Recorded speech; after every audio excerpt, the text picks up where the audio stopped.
Good morning to you, Carl. And I am joined now by Stacy Spikes, the CEO and co-founder of MoviePass. Thanks so much for joining us. Stacy, the big question is, MoviePass failed because the business model of unlimited movies or even a limited amount of movies for $10 a month simply didn't work. How are you going to make this time different? Thanks, Julia, for having me. Yeah, I was part of the original founding team, and I'm part of one of the original co-founders. And we didn't believe that model would work when we sold it. So we're excited to kind of have the original team back under the original management and bring something back that does work and the plane does fly to be able to drive traffic. We're basically having plans that are at certain levels that people will be able to sign up for whatever they want. And you'll have a range of movies that you can go to rather than a $10 unlimited, which we never believed was sustainable. Well, Stacy, since MoviePass shuttered in 2019, the major movie chains, Regal, Alamo Drafthouse, and AMC have all launched similar plans. These are, loyalty programs and also subscription services. Why do you think that you're going to be able to compete with these programs that are already in place, especially at a time when there are fewer movies being distributed?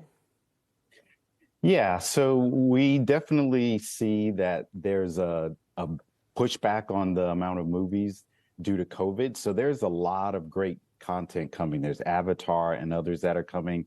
And we've always known that the average person likes to go to 3 to 4 different circuits. So there is demand for a umbrella, option out there that people will be able to choose the freedom to go wherever they want while still having their loyalty plans. If you're in an area that you really only have one theater, then you'll probably stick with something like the AMC or the Regal plans. But the overall box office is down about 31% from where it was in 2019 for the same period. With all the pressures facing consumers, subscription fatigue, inflation, why do you think consumers are going to sign up for your service now? Yeah, we think that it's the beginning of a comeback, which I saw in the earlier segment, but don't call it a comeback. But, the movie industry had a lull given COVID. Now you're seeing the beginning of it. It was breaking records this summer. The attendance records were very high, and people want to be able to go back to the movies. They don't want to just sit in their house and just stream. So we've seen evidence of that.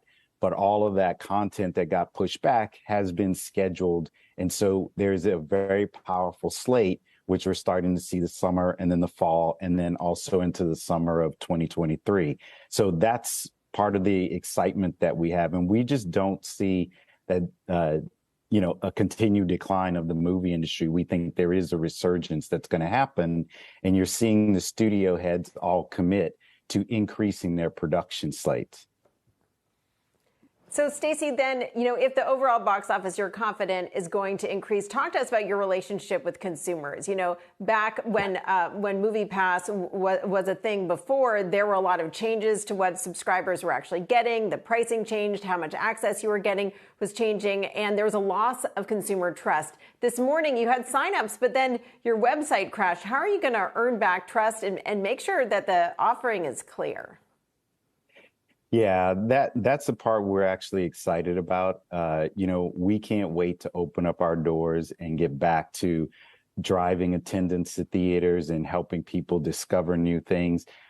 Before the private equity group took over MoviePass, it was a really beloved brand, and that's what we want to bring back.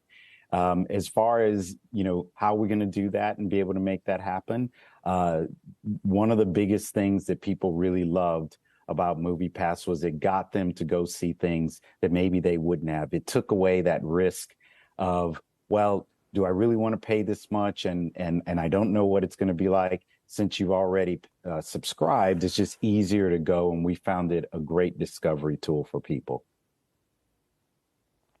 Well, we'll be watching to see how everything goes when you officially launch, and certainly an attempt to have a rebirth of this brand. Stacy, thanks so much for joining us.